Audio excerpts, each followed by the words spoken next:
Hello everyone, আসসালামু আলাইকুম। So চলে আসলাম তোমাদের জন্য নেক্সট একটা ভ্লগ নিয়ে। সো আজকে হচ্ছে এটা আমার অনেক দিন আগের ভ্লগ ছিল। সো ছাড়বো ভেবে ছাড়াই হচ্ছিল না। সো আজকে ফাইনালি ছাড়ছি এই ভ্লগটা তোমাদের জন্য।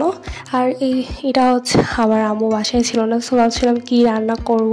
আমার কাছে সব থেকে বেশি ইজি রান্না মনে হয় হচ্ছে খিচুড়ি, কারণ খিচুড়ি সব কিছু মিলিয়ে রান্না করে ফেলা যায় একদমই নর্মালি, একদমই মানে শর্ট প্রসেসে। সো তার জন্য আজকে আমি খিচুড়ি রান্না করছিলাম। সো এই যে খিচুড়ি রান্না করতে গিয়ে হচ্ছে ফার্স্টে আমি এখানে ফুলকপি, তারপর তোমার বিভিন্ন টাইপের সবজি, টমেটো, তারপরে গাজর, এইগুলো ভালোভাবে আমি এটাতে দিয়ে নিয়েছিলাম। ভালোভাবে এটা প্রথমে আমি সিদ্ধ করে ভালোভাবে ভেজে তারপর নিয়েছিলাম। তারপর এটা যেহেতু ভাজা হয়ে গেছে, তারপর আমি অন্য একটা পাত্রে হচ্ছে পেঁয়াজ যেহেতু বাগার দেবো, এইদিকে কিন্তু আমার খিচুড়ি হয়ে গেছে। তো সব কিছু রান্নার মাঝখান থেকে আমি ভিডিওটা শুরু করি ভিডিওর।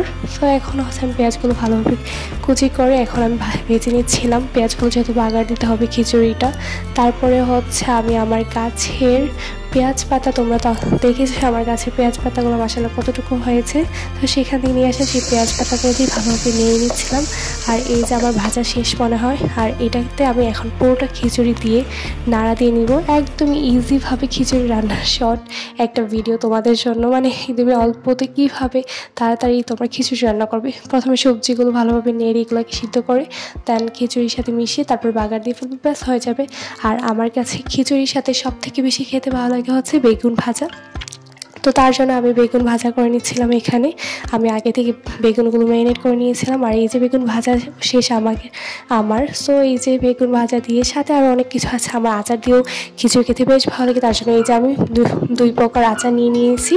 আর এই যে আমার খিচুড়ি রান্না দেখতে কেমন হয়েছে, এটা হলো পাতলা খিচুড়ি। আমার কাছে পাতলা খিচুড়িটা বেশ ভালো লাগে। তো আশা করি তোমাদের কাছে আমার এই ভিডিওটা ভালো লেগেছে। তোমরাও অবশ্যই রান্না করে ট্রাই করে আমাকে জানাবে। সবাইকে আল্লাহ হাফিজ।